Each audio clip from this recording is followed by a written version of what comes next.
பண விஷயத்துல கவனமா இருங்க. முக்கியமா யாரை நம்பி பணம்லாம் கொடுக்காதீங்க. யாராவது கேட்குறாங்க, முகம் தெரியாதவர்களிடம் கையெழுத்து போடுறது, பார்க்கறது, பேசுறது.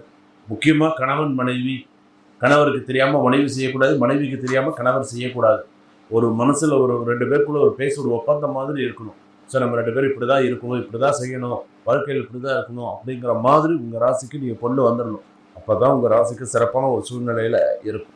ஏன்னா கிரக சஞ்சாரங்கள் அப்படின்னு எடுத்துக்கும் பொழுது அந்த அளவுக்கு சிறப்பா இல்லை சில பேருக்கு. மேஷ ராசி பொறுத்தளவுக்கு மேஷ ரிஷபம் மிதுனம் கடக சிம்மம் 5ஆம் இடத்துல ஜாதகத்துல கேது சிறப்பான சூழ்நிலையில இல்லை. சில கிரக அமைப்புகள் அப்படின்னு எடுத்துக்கும் போது சில கிரகங்கள் வந்து சாதகமா இல்லை.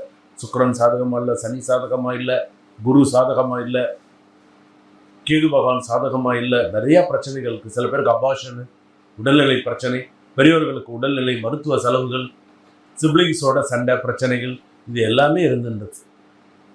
அப்போ இந்த வாரத்தில் அப்படின்னு எடுத்துக்கும் போது முருகப்பெருமான் வழிபாடு அப்படிங்கிறது ரொம்ப திருப்திகரமாக இருக்க வேண்டும். முருகப்பெருமான் வழிபாடு அப்படிங்கிறது